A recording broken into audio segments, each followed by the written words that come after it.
paz do Senhor Jesus Cristo, queridos irmãos, vamos continuar com essa série sensacional, agora a parte 4, tá bom? E creio que Deus tem uma obra tremenda. Finalmente, sinceros, irmãos, continuar se humilhando é tudo de bom, pela graça. Olha, a Bíblia diz em 1 Samuel 2,30, eu honro aos que me honram, amém? Irmãos, quando você começa a se humilhar, Deus começa a ter espaço e oportunidade para operar em você, através de você. A minha Bíblia está aqui aberta em Êxodo. Olha só, abre a tua Bíblia em Êxodo 14, versículo 20 e 21. Olha o que diz lá. Olha só. É Êxodo capítulo 14, tá bom? É o versículo 19 e 20. E o anjo de Deus, que ia adiante do exército de Israel, se retirou e ia atrás deles. Também a coluna de nuvem se retirou de diante e se pôs atrás deles. Tremendo, né? E lá, então, ele ia, olha só, entre o campo dos egípcios, tá? Ele ia entre o campo dos egípcios e o campo de Israel. E a nuvem era escuridade para aqueles, para os egípcios. E para Israel, o que era? Esclarecia, traria um clarão, uma luz de noite. De maneira que em toda a noite não chegou um ao outro. Agora você veja coisa tremenda, irmãos. Que o fogo de Deus, para nós, é fogo pentecostal. É fogo de avivamento que não deixa a gente se apagar, desanimar, entrar em depressão. Mas o fogo de Deus, horrenda coisa é cair na mão dos Deus vivos, é fogo contra os adversários. Queima a doença, queima os demônios, queima todas as amarras e cadeias de Sadraque, Mesaque e Abednego. Então você veja que o fogo protege Israel e impede os egípcios. Então Deus se colocou entre o exército de Israel e o exército de Faraó. Então você veja que é uma lei espiritual, O Senhor disse, aquele que a si mesmo se humilhar, Deus exaltará.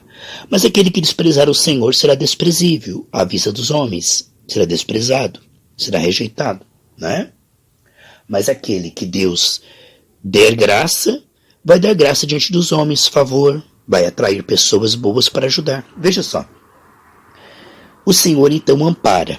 Aqui o que nós vemos em Israel é um simbolismo tremendo. Deus se coloca entre Israel e os seus inimigos. Deus diz, serei inimigo dos seus inimigos.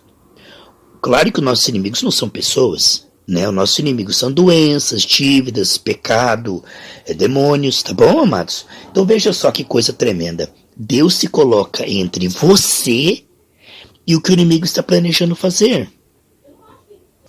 Olha como Deus honra. A presença dele vai estar entre você e aquilo que é o efeito da queda. Coisa tremenda, você vai ter alguém que defende você.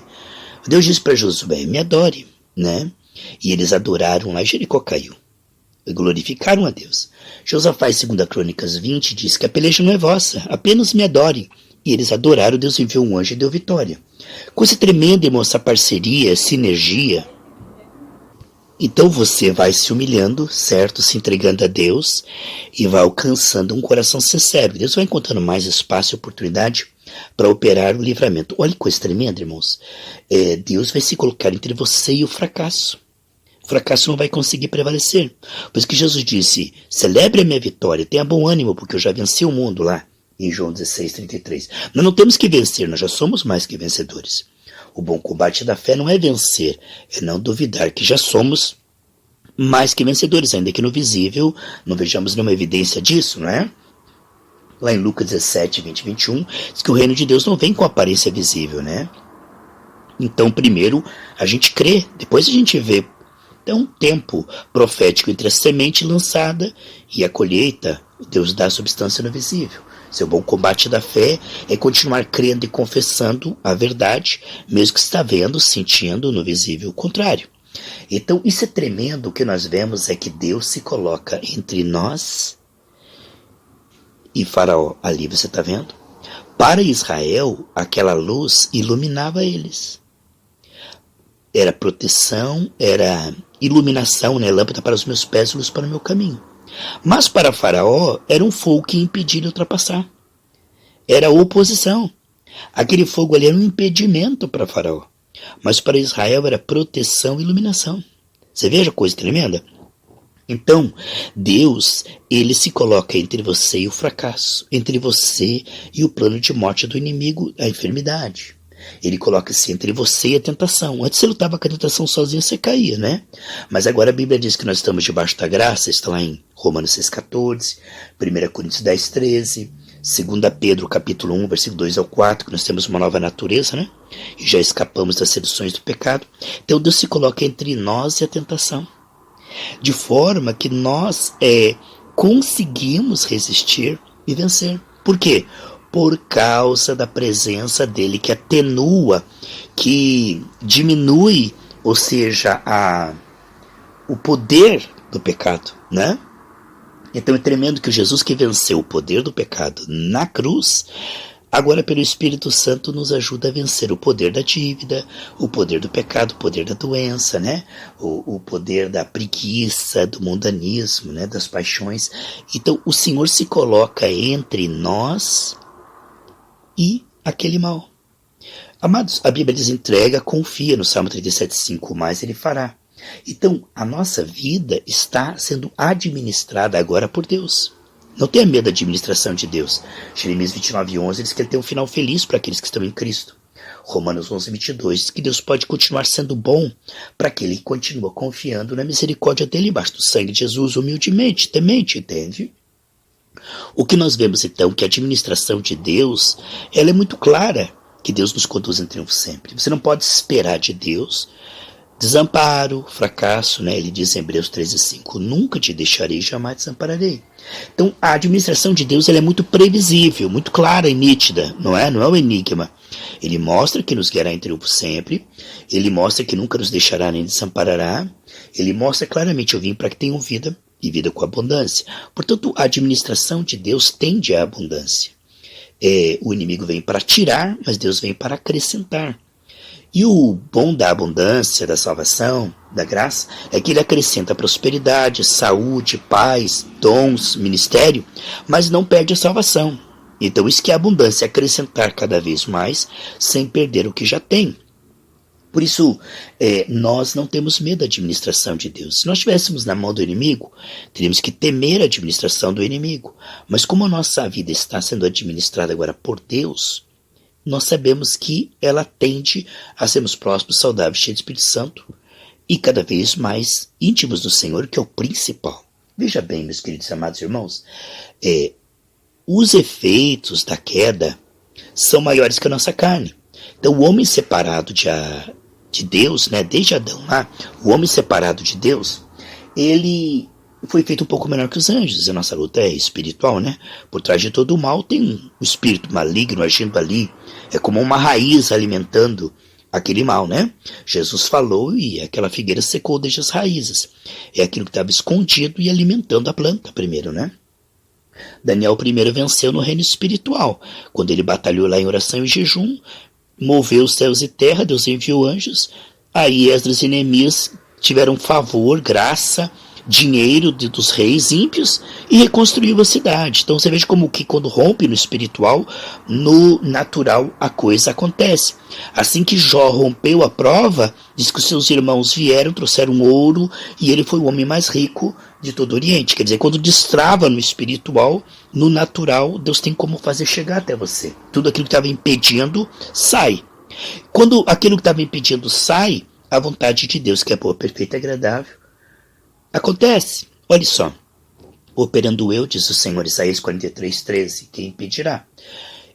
O que nós vemos é que os efeitos da queda são dominadores. O homem está no cativeiro da dívida, da doença, do pecado, né, da depressão. Deus encerrou a todos debaixo da desobediência, porque Adão escolheu isso, para com todos de misericórdia. Então, o homem na carne, ele está num cativeiro. Por mais que eles prosperem, mas ele não tem, por mais que ele tenha dinheiro, ele não tem paz, não tem saúde, não tem alegria. Quer dizer, o homem está sempre faltando água, ele está sempre insatisfeito. Mas quando Jesus vem para dar vida e vida com abundância, ele vai restaurando todas as áreas. Como disse o pastor Iclávio, a partir de buscar o reino de Deus, sua justiça, né, de restaurar o coração, de se converter, de se arrepender, né, de renunciar às obras de Satanás que dão brechas e ilegalidade. Aí o que você vê? Os efeitos da queda são maiores do que nós na nossa condição humana. Mas as promessas de Deus estão acima dos efeitos da queda. O Salmo 138,2 diz que Deus colocou a sua honra na sua palavra, e a sua palavra está acima de tudo. O seu nome, a sua palavra. Ele diz lá em Jeremias 1,12, eu velo, eu cuido, eu vigio para cumprir a minha palavra, né? Então a honra de Deus está na sua palavra. Então a promessa de Deus, ela está acima dos efeitos da queda, porque Jesus já venceu. Sabe, às vezes alguém faz uma promessa e não cumpre. Ou porque ele não tem caráter, ou porque ele não tem recursos. Ele prometeu, mas não tinha como fazer, então não fez. Pensou que tinha como fazer. Então, ou ele não tinha caráter ou não tinha recursos. Agora, a promessa de Deus, ela é cumprida, sabe por quê? Porque Deus é maior que as suas promessas. Como o pastor Iclávio falou, não adianta eu crer nas promessas se você não conhecer quem está prometendo. Porque promessa qualquer um faz, político faz promessa. Não basta eu ler as promessas na Bíblia, isso não vai gerar fé. Eu tenho que conhecer quem fez as promessas. E quando eu conhecer, né, 1 João 4,18 diz que o amor de Deus revelado afasta todo medo, lança fora todo medo. Mateus 5,8 diz, bem-aventurados limpos de coração, porque verão a Deus. Então quando eu conheço a Deus, eu vejo que Ele é maior que as suas promessas, que Ele cumpre suas promessas. É promise keeper, é aquele que cumpre as promessas. Promise keeper é aquele que mantém o que falou. Deus não volta atrás, ele não se engana, ele não mente, ele não trai, ele não, volta atrás de jeito nenhum. Então veja bem, aqui temos os efeitos da queda, problema financeiro, problema de saúde, problema espiritual, familiar, sexual, seja o que for. Aqui temos os efeitos da queda. Acima disso estão as promessas de Deus.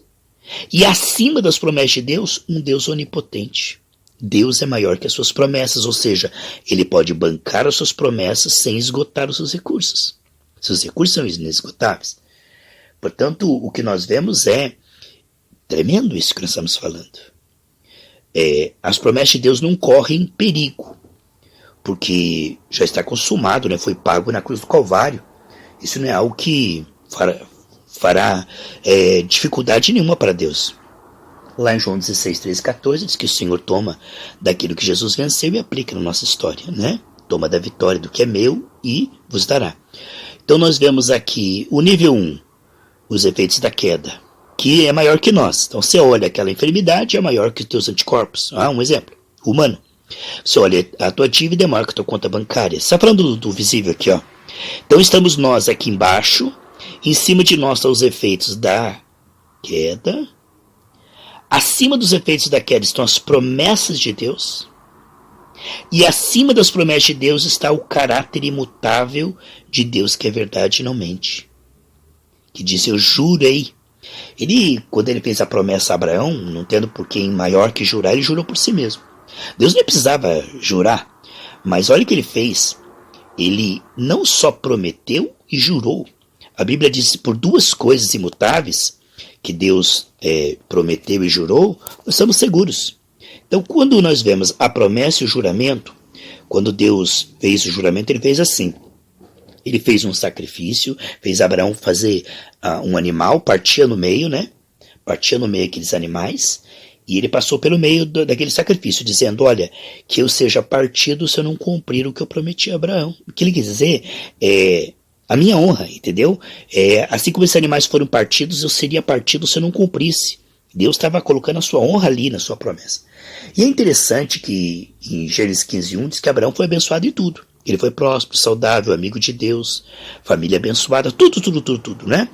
E a Bíblia diz em Gálatas 3, 13 e 14 que Jesus morreu para que tirasse a maldição e que a bênção prometida a Abraão chegasse a nós. A bênção prometida a Abraão é que da descendência dele viria um Salvador. E a salvação de Jesus é toda inclusiva, né? Romanos 8,31 diz: aquele que nem mesmo negou o seu próprio filho antes o entregou por nós, como não nos dará juntamente com ele todas as coisas? E a promessa dada a Abraão diz lá do Espírito, que Jesus, né, ele morreu, a salvação foi um meio para o fim. Ele morreu para que o Espírito viesse para dentro de nós e nós pudéssemos ter imagem, semelhança e domínio. Ele diz: Abraão, em ti serão abençoados, né? Eu vou te abençoar. Em ti serão abençoadas todas as nações da terra. Isso só pode ser cumprido através da pregação do Evangelho. Amém? Onde esse reino será pregado a toda criatura. Queridos, olha que coisa tremenda. Quando Deus se coloca entre o sacrifício de Abraão, agora você veja a humildade de Deus que se fez menor do que Abraão para ajudar a fé de Abraão. Para que Abraão não duvidasse da promessa de Deus, aqui em Gênesis 15, né? Versículo 17, Deus passa pelo meio das metades do sacrifício, dizendo: olha, se eu não cumprir o que eu estou te dizendo, que aconteça comigo o que aconteceu com essas metades, né? Olha que coisa tremenda, meus irmãos, que Deus é tão humilde que ele fala: olha, eu prometo para você. Nem precisava ele prometer, porque ele é Deus, não mente, né? Mas para que Abraão tivesse uma segurança, ele viu essa cena. Agora, se você for analisar, Jesus na cruz, ele foi despedaçado pelos nossos pecados. Deus cumpriu, não o fato de não ter cumprido. Mas veja que coisa tremenda a analogia. Deus disse: se eu não cumprir aqui, né, eu estou prometendo. Mas agora, quando ele cumpre, ele é despedaçado não por não ter cumprido a promessa para Abraão. Ele é despedaçado pelos nossos pecados, por nós não termos cumprido a nossa parte. Aqui o que nós vemos é que se Abraão não cumprisse, seria despedaçado. Se Deus não cumprisse, seria despedaçado. Deus cumpriu. Mas aí Jesus é despedaçado não pelo pecado dele. Jesus não veio por causa do pecado dele. Ele foi moído, despedaçado pelos nossos pecados, nossas doenças, iniquidades. O castigo que nos traz a paz estava sobre ele. Então Deus cumpriu a parte dele, Abraão, continua cumprindo, e ajudou a descendência de Abraão a cumprir, para que não fosse despedaçado. Por quê? Se o salário do pecado é a morte, Deus amava tanto o homem que não queria que ele fosse para o inferno, mas por outro lado ele é justo, não podia fazer vistas grossas para o pecado. Então ele diz: eu mesmo vou lá e pago, porque eu sou o único que posso pagar, né? Então Jesus, com seu sangue puro, nunca pecou, viveu uma vida inocente e não morreu pelos seus próprios pecados.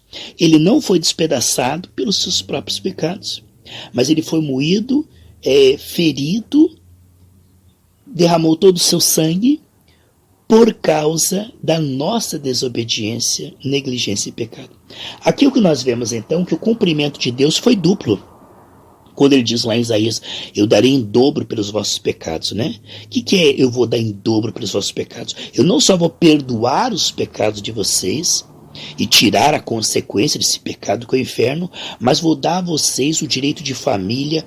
Eu vou dar a vocês a prosperidade, a saúde, a vida eterna, o meu espírito, a minha natureza. Quer dizer, é uma coisa tremenda.